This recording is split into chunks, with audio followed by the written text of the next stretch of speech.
Comment s'organiser tout au long de l'année? Comment être organisé dans ses études, dans son travail? Comment en fait optimiser le temps pour pouvoir faire plein d'activités différentes? C'est peut-être la question que tu te poses, puisque être organisé et avoir une bonne organisation, c'est pas forcément facile, c'est pas forcément inné, ça se travaille. Il y a plein d'astuces, d'outils et de conseils que tu peux mettre en place pour être organisé tout au long de ton année scolaire et universitaire, mais même pendant tes vacances pour pouvoir organiser plein de trucs différents et ne jamais t'ennuyer et surtout être productif. Optimiser ton temps, kiffer ta vie. Du coup aujourd'hui dans cette vidéo, je vais te partager qu'est-ce que je fais pour être bien organisé tout au long de l'année. C'est ce qui me permet d'optimiser mon temps et finalement en fait de pouvoir faire plein de choses différentes dans ma journée et aussi dans ma semaine, et donc pouvoir faire tout ce qui me fait envie et aussi tout ce que je dois accomplir pour atteindre mes objectifs et ne pas se sentir procrastiner, parce qu'on sait tous que la procrastination c'est très facile à venir, c'est difficile à éliminer, personne n'aime avoir senti qu'il a procrastiné. Aujourd'hui je vais te donner 8 astuces qui vont te permettre d'optimiser ton temps, 8 astuces que moi j'ai mis en place honnêtement tout au long de mes dernières années, mes années universitaires depuis que je suis sortie du lycée. Ça m'aide à être plus productive durant l'année surtout, même si je l'utilise aussi pendant les vacances, les grandes vacances, parce que ça me donne un rythme, une discipline. Regarde bien cette vidéo en entier si ça t'intéresse, je pense que ça peut largement t'aider. C'est vraiment des conseils très pratico-pratiques, des astuces vraiment que tu peux très facilement mettre en place. Alors reste bien jusqu'à la fin de la vidéo parce que je vais donner mon astuce préférée qui pour moi est la meilleure, qui pour moi est la plus efficace. C'est un outil incroyable, c'est vraiment un outil de ouf. N'hésite pas aussi à liker la vidéo pour me faire savoir si ce thème te plaît et dis-moi en commentaire si tu veux une partie 2 d'ailleurs dès que t'auras fini la vidéo. C'est parti, il fait beau comme tu peux le voir aujourd'hui, c'est génial. J'ai des nouvelles boucles d'oreilles, je suis trop heureuse. Je filme une vidéo, je montre mes nouvelles boucles d'oreilles.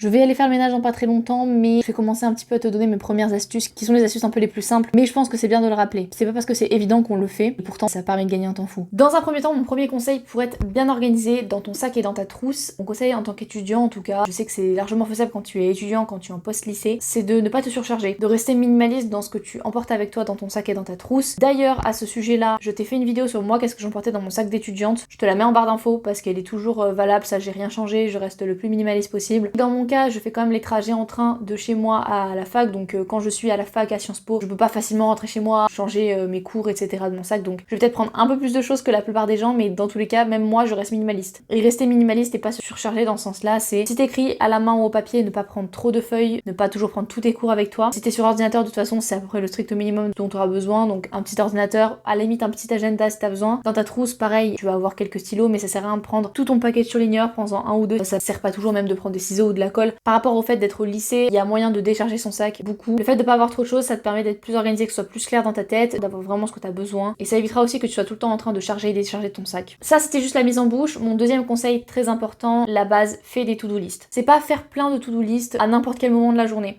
Moi ce que je te conseille c'est de faire des to-do list en début de chaque journée, avant que ta journée elle commence. Peut-être pas dès le réveil, mais en tout cas au début de ta journée. Tu fais ta to-do list du jour et pour le jour seulement. Ou alors ta to-do list de la semaine si tu veux, tu peux faire peut-être deux to-do list différentes, une du jour, une de la semaine. Moi personnellement je fais surtout ma to-do list du jour. Et ça sert à rien de se mettre trop d'objectifs différents. Je te conseille de mettre au moins 3 tâches à accomplir pour cette journée-là, que ce soit du travail pour les études ou que ce soit autre chose. Ça permet vraiment d'être clair et à la fin de la journée tu peux vraiment voir si t'as accompli ces tâches ou pas, et s'il y en a pas beaucoup, bah au moins il y a plus de chances que tu accomplisses toutes les tâches de la journée. Dans tous les cas, ce qui est hyper utile pour vraiment que ce soit clair dans ta tête, c'est de écrire en fait. Écrire tout ce que tu as dans ta tête, tout ce que tu as envie d'accomplir, tout ce que tu as envie de faire, parce que écrire ça permet de se décharger mentalement et de plus penser, parce que tu te dis je l'ai écrit quelque part donc j'ai pas besoin d'y penser. Je te conseille vraiment d'écrire donc tout ce qu'il y a dans ta tête, toutes tes pensées, pour au moins te décharger et du coup avoir pas trop de choses dans ta tête, sinon après tu t'embrouilles. Ça permet vraiment d'aller plus vite, d'être bien organisé, d'avoir fait les choses que de procrastiner parce que tu l'as écrit quelque part et c'est satisfaisant à la fin de la journée de devoir le barrer ou de devoir le cocher par exemple. Donc il est actuellement l'heure d'aller faire le ménage pour moi et de ranger ma chambre et de cleaner tout ça justement pour que ce soit plus clair dans ma tête. J'utilise mes propres conseils. Là on est vendredi et c'est le jour de ménage. Donc c'est parti et on continue juste après les astuces.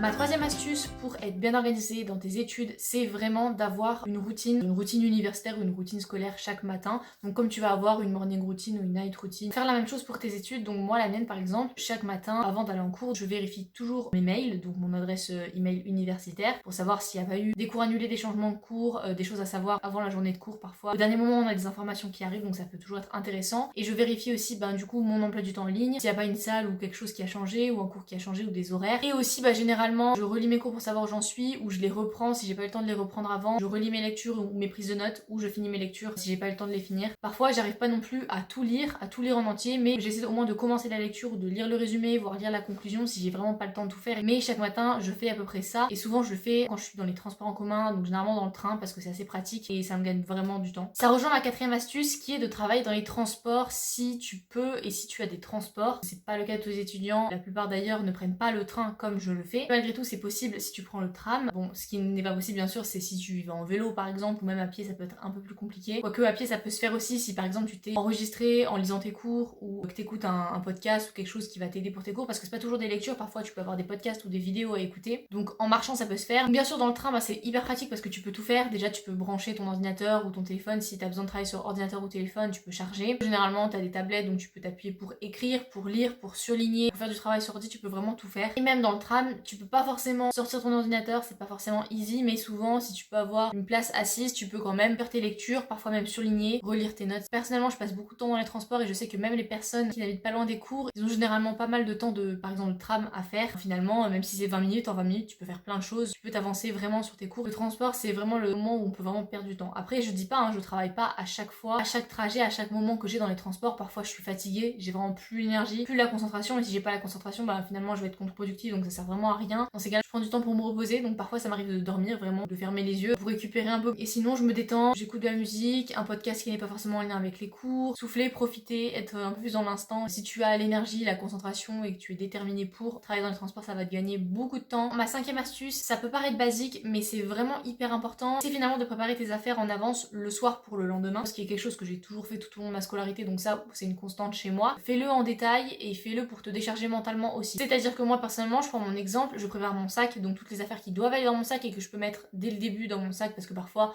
je suis obligée de mettre des choses au dernier moment le matin, mais tout ce que je peux mettre je mets. Je veille toujours à ce que mon ordinateur soit bien chargé, mon téléphone aussi, et puis je prends toujours mes chargeurs avec moi bien sûr. C'est surtout certes de préparer comment tu vas t'habiller, mais surtout comment tu vas te préparer à la météo et aux imprévus de la météo parfois. Le soir je regarde toujours la météo pour le lendemain pour savoir exactement comment je vais m'habiller, mais aussi si je dois prendre des vêtements chauds, un parapluie si t'as pas mal de trajets à faire à pied notamment. Ça va te permettre d'éviter des galères très honnêtement, et aussi de pas avoir le faire au dernier moment le matin, donc d'être en retard. Ça va aussi te permettre d'être plus serein, plus sereine, et puis potentiellement de te lever pas trop tôt non plus, dans le cas où tu commencerais à 8h par exemple. Le conseil aussi c'est de faire une to-do list du soir pour le lendemain matin. Tu peux pas par exemple préparer toutes tes affaires parce qu'il y a des choses que tu dois faire au dernier moment. C'est de se faire une to-do de demain avant de partir pour aller en cours, qu'est-ce que je dois prendre et qu'est-ce que je dois faire. Ça moi généralement par contre je la fais sur papier, du type par exemple prendre ton lunch si t'as un lunch à prendre avec toi et que t'as préparé ton petit pique-nique, remplir ta bouteille d'eau et la prendre aussi, bien mettre ton ordinateur dans ton sac parce que à ce moment-là il est en train de charger et que tu vas le laisser charger toute la nuit, des choses comme ça. Le fait de l'écrire, tu vas pas y penser quand tu vas te coucher et tu vas pas stresser le matin et tu vas pas être en retard. En tout cas ça t'évitera je pense de nombreuses galères. Dans la même idée, et je l'ai regroupé dans la même astuce parce que c'est aussi une question d'anticipation, mais je pense que ça va vraiment t'aider. Surtout si t'es étudiant, et encore plus si tu vis seul, ça va vraiment te gagner du temps de ouf. C'est de préparer tes repas en avance le plus possible, que ce soit des repas que tu vas prendre à l'extérieur ou même des repas que tu vas prendre chez toi. C'est très facile à mettre en place. C'est juste des habitudes à prendre et à garder sur le long terme, mais une fois que tu les auras gardées suffisamment longtemps, ce sera vraiment normal. Donc ce que je te conseille c'est de faire tes courses, et en fonction des courses que tu auras fait et de ce que tu auras acheté, tu vas organiser tes repas de la semaine. Et donc tu vas te faire un programme des repas, un meal plan. Je te conseille de te faire un programme des repas tout au long de la semaine, ou en tout cas au moins du lundi au vendredi, les jours où t'as cours. Par exemple le week-end, si tu as envie d'être un peu plus freestyle, de pas forcément anticiper, comme ça tu fais un peu face à l'improvisation, ça fait du bien aussi de temps en temps. Mais je te conseille vraiment de le faire du lundi au vendredi, en tout cas sur les jours où t'as cours, pour tous les repas, même ceux que tu vas manger chez toi. Tout simplement parce que si t'as déjà tout ton programme des repas du lundi au vendredi, par exemple le dimanche, la journée ou même le dimanche soir, tu vas pouvoir tout préparer tes repas, au moins pour les premiers jours. Pour jeudi et vendredi c'est un peu trop tard parce qu'il faut que ça se conserve bien aussi. Préparer le plus possible de repas, donc c'est ce qu'on appelle le batch cooking. Au lieu par exemple de te faire pour une fois ta portion de riz, tu vas te faire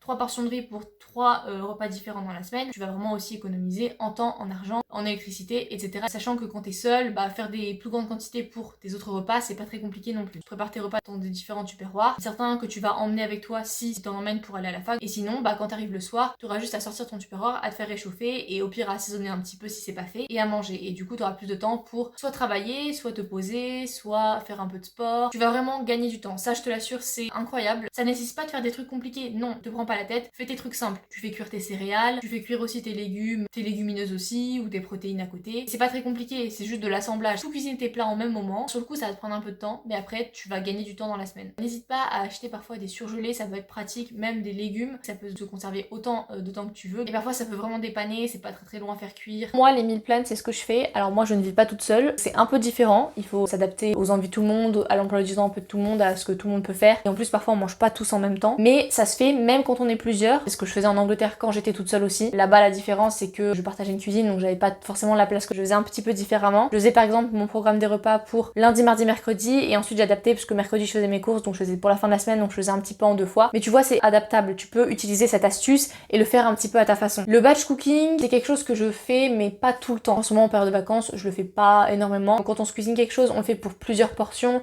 mais on se prend pas forcément un temps pour faire tous les repas au même moment parce que pour 3 et pour plusieurs portions, ça demande vraiment beaucoup de place et beaucoup de conservation. Mais ça m'arrive de faire plus en période justement où je suis en études et je suis en cours parce que je prends mes lunchs avec moi. Et là par contre je le fais. Je prépare à l'avance les lunchs que je vais emporter au moins. Et même parfois les lunchs que je vais manger à la maison. En tout cas surtout le midi. Le soir ça dépend, mais le midi c'est vraiment pratique parce qu'on n'a pas envie de s'éterniser sur le repas quoi. Le soir à la limite c'est bien de se poser un petit peu plus. Ma 6e astuce, c'est hyper important aussi je pense pour la charge mentale et avoir les idées claires dans ta tête. Où sont tes cours et où est rangé quoi. Mon conseil c'est de bien organiser ton espace. Donc comme bien organiser ta chambre, bien ranger ta chambre, bien ranger l'espace où tu es, où tu travailles physiquement, ça va te permettre d'être plus clair mentalement. Bah c'est aussi de bien organiser ton espace informatique et internet, les deux. Ça va vraiment te permettre de tout savoir où est tel cours, où est telle lecture, où est tel exposé, où tel PowerPoint par exemple, ou même sur internet si tu travailles sur Canva ou sur Google Doc. Et du coup pareil tu vas gagner du temps parce que si tu perds 3 ans à chercher où est tel cours et que tu le retrouves pas, c'est vraiment la galère. Je te conseille vraiment de tout bien ranger, de tout bien renommer aussi. Mon conseil à moi c'est d'avoir une clé USB avec tes cours dessus. Je sais que c'est pas forcément le cas de la plupart des étudiants. Certains travaillent donc sur plutôt un Google Doc par exemple, un espace internet. Moi je l'utilise que quand je suis en groupe et que c'est très pratique pour partager avec quelqu'un le fichier. Mais sinon je suis pas forcément fan de la façon dont c'est fait. C'est accessible du coup via n'importe quel appareil, mais par contre il faut quand même un minimum de wifi ou de données. Et c'est vrai que sur l'ordinateur, bah justement si t'as un problème d'ordinateur, que t'as pas fait de sauvegarde, bah tu peux être un peu dans la merde aussi. Donc moi personnellement j'utilise une clé USB, ça nécessite soit si j'ai le dossier ou le fichier sur mon ordinateur, bah de à chaque fois le racheter sur ma clé USB ou de sortir ma clé USB à chaque cours et de la mettre dans mon ordinateur. Il y a que moi qui fais ça, j'ai jamais vu personne d'autre faire ça. À chaque début de cours je sors ma clé USB, je la mets dans mon ordinateur et je fais mes cours dessus. Ça me coûte vraiment rien de sortir ma clé de ma trousse, ça prend 2 secondes et au moins bah ça reste tout le temps là-dessus et je peux vraiment avoir tout le temps mes cours depuis n'importe quel ordinateur, depuis n'importe quel endroit. Je fais quand même des sauvegardes. La seule chose qui pourrait faire aussi que je perds mes cours, c'est que si je perds ma clé USB, tout simplement, je fais bien attention à la laisser tout le temps au même endroit, c'est-à-dire dans ma trousse. J'ai aussi mon nom dessus parce que même si je la perds, ça veut pas dire que je vais forcément me la faire voler, on peut toujours me la ramener et moi je sais que je suis toujours à peu près au même endroit en cours. Voilà, c'est un peu mon astuce et mon conseil, ça tu fais à peu près ce que tu veux où tu mets tes cours.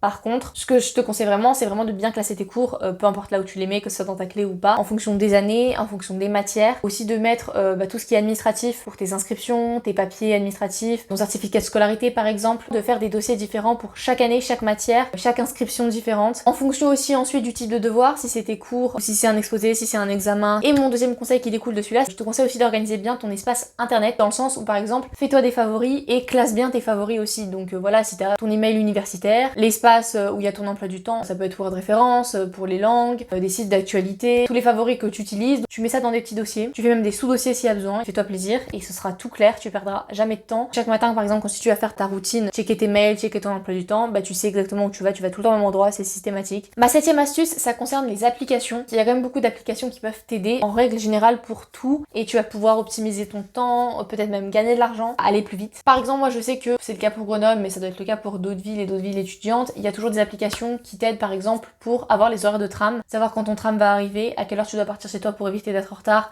mais pas d'être en avance non plus si tu veux pas trop être en avance par exemple. Et les trams, c'est vrai que souvent on va en prendre un comme ça, on sait pas trop dans combien de temps ça arrive, mais parfois c'est pas mal d'anticiper, de savoir dans combien de temps ça arrive. De la même façon pour les trains, mais ça c'est un peu plus connu parce que les trains on est obligé de savoir l'horaire à laquelle on va devoir venir à la gare, donc c'est un peu différent. Et voilà, c'est hyper pratique, hein. Je te dis ça pour les trams parce que moi je prends le tram, mais il y a aussi pour les bus, pour les autres transports en commun de la ville. Renseigne-toi sur quelle application il y a parce que c'est trop pratique. Mais il y a aussi plein d'autres applications en général qui peuvent te permettre de gagner du temps. Par exemple, moi je sais que j'ai une application qui s'appelle Stockard. Ça permet de mettre toutes tes cartes de fidélité de façon informatisée du coup sur ton smartphone. Hyper pratique pour tous les magasins où tu as des cartes de fidélité. Il y a aussi par exemple l'application Too Good To Go que tu dois connaître où justement tu vas pouvoir retrouver les invendus de certains magasins, boulangeries, supermarchés et pouvoir gagner de l'argent parce que du coup tu auras un peu des paniers surprises certes mais à moindre petit prix et justement si pour une fois t'as pas fait de programme de repas, t'as pas trop prévu ton repas ou tu sais pas quoi manger ou t'as la flemme de cuisiner, ça peut être utile et puis tu t'économises un petit peu aussi et puis ça permet de pas jeter aussi la nourriture puisque les invendus après sont jetés sinon donc c'est vraiment trop une bonne idée. Bien sûr il existe plein d'autres applications qui sont hyper utiles pour optimiser ton temps mais là c'est un peu des applications auxquelles je pense et que j'utilise de temps en temps et qui vraiment m'aident beaucoup. Dernier conseil, c'est le meilleur celui-là, c'est la meilleure astuce, le meilleur conseil, c'est le truc qui vraiment je pense me fait gagner le plus de temps et me permet le plus d'être hyper organisée tout au long de l'année, me décharger mentalement. Vraiment c'est incroyable. Et peut-être que tu connais, mais peut-être que tu n'utilises pas. Et vraiment je te conseille d'utiliser parce que ça a l'air difficile, mais ça ne l'est pas du tout. C'est un outil, c'est une application que j'utilise qui s'appelle Trello. C'est peut-être moins connu que Notion. Notion c'est très bien aussi, tu peux utiliser l'un ou l'autre. Ça marche pas exactement de la même façon, mais les deux sont vraiment très bien. Je te conseille d'utiliser l'une ou l'autre parce que vraiment ça va te faire gagner du temps de ouf. C'est vraiment une application où tu peux écrire tout ce que tu veux. Tu peux créer des tableaux,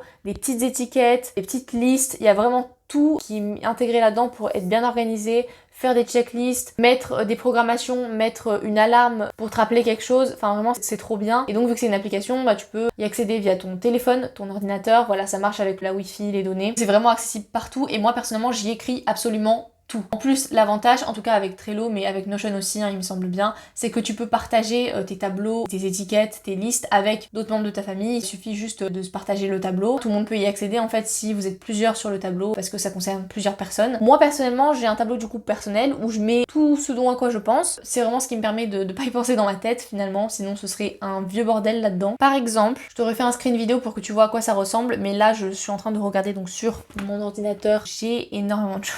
J'ai déjà donc ma to-do, comme je te dis je fais des to-do list pour chaque jour avec mes objectifs, donc je pourrais l'écrire sur papier, mais maintenant je fais tout sur Trello, en tout cas c'est ce que j'ai fait pour ces vacances. Parfois ça m'arrive de changer, j'ai quand même un agenda papier, un petit, pour mettre un peu mes examens, mes devoirs, mes exposés et tout, mais en vrai j'utilise Trello aussi pour ça parfois, et je préfère tout avoir au même endroit dans l'idéal. Donc j'ai une étiquette qui s'appelle programme ou qui s'appelle to-do list, ça dépend. Je peux écrire ce que je veux à l'intérieur. J'ai un intitulé qui s'appelle everyday, donc qu'est-ce que je fais tous les jours, ça bouge pas, et ensuite j'ai du lundi au dimanche, ce que je fais faire chaque jour. Je le fais au moins le soir pour le lendemain, ou le jour même je mets mes 3 objectifs, mes 3 tâches que j'ai envie d'accomplir, mais parfois si je pense à autre chose et que je sais que j'aurai pas le temps de le faire cette journée-là, je le mets pour un autre jour. Je me fais toutes mes tâches à accomplir dans la semaine, ou plus ou moins en tout cas en fonction de ce que j'ai dans la tête. J'ai une liste de qu'est-ce que je dois acheter, j'ai une checklist pour les films que j'ai envie de voir, et j'ai une checklist pour les musiques que j'ai envie d'écouter et que j'ai pas encore eu l'occasion d'écouter par exemple, les livres que j'ai envie de lire aussi. Enfin tu vois, j'ai vraiment plein de listes différentes et c'est tout au même endroit, tout sous mes yeux là actuellement. De la même façon par exemple quand je pars en vacances, j'ai une liste de vacances de qu'est-ce que je dois aller voir, où je dois aller manger par exemple, qu'est-ce que je dois emporter aussi. Ma liste de vacances elle est partagée avec les autres membres de ma famille parce que généralement je pars en famille, ça on peut tous le voir. D'ailleurs on a beaucoup d'autres listes, on a nos listes des affaires à emmener en vacances, nos listes pour qu'est-ce qu'on emmène quand on va au lac par exemple avec le paddle, on a une liste pour tout, ce qui fait qu'on a moins de chances d'oublier des choses et on perd moins de temps. J'ai par exemple aussi une liste très bête pour les jours de lentilles, puisque je suis porteuse de lentilles, c'est une application que j'ouvre absolument tous les jours, que ce soit sur mon ordinateur et sur mon téléphone, plusieurs fois par jour pour checker mon programme du jour, rien que ça. Donc en fait c'est une application sur laquelle j'écris tout ce que j'ai besoin de faire, tout ce que je dois faire, tout ce que j'ai envie de faire. En gros, j'écris tout ce qui passe par la tête. Et du coup, c'est trop bien parce que tout est regroupé au même endroit. Donc en fait, je me pose jamais la question où est-ce que j'ai écrit cette to-do list ou où est-ce que j'ai écrit cette information. Non, à chaque fois qu'en fait, je dois écrire une information quelque part ou que je dois copier-coller un lien quelque part, une image, tu peux même insérer des images, des pièces jointes aussi, donc des PDF, n'importe quoi, tu peux tout insérer dedans. Je me pose jamais la question de où est-ce que je l'ai mis parce que je sais que c'est dans Trello. Du coup, durant les vacances, j'ai utilisé que cette application pour m'organiser. Et voilà, du coup, c'était mes 8 astuces pour mieux t'organiser tout au long de l'année, optimiser ton temps, gagner du temps et surtout avoir une charge mentale moindre et être plus aussi serein et sereine tout au long de l'année. J'espère que ça va t'être utile. Moi, grâce à ça, j'ai vraiment réussi à faire beaucoup plus de choses dans ma semaine et dans ma journée juste parce que j'étais mieux organisée. Ça a vraiment changé mon quotidien énormément, surtout quand je compare par rapport à quand j'étais plus jeune. Et en plus, j'étais vraiment pas quelqu'un d'organisé. J'étais très maladroite, très tête en l'air, j'oubliais beaucoup de choses. N'hésite pas à liker cette vidéo, à t'abonner à la chaîne si ça t'a plu. Dis-moi en commentaire si toi t'arrives à être organisé tout au long de l'année ou si c'est vraiment une galère. N'hésite pas à me dire aussi si tu veux une partie 2. Sur ce, je vais te laisser. Je vais aller manger, parce qu'il est l'heure. On se retrouve sur YouTube ou sur Instagram. Passe une magnifique journée ou soirée et je te dis à la prochaine.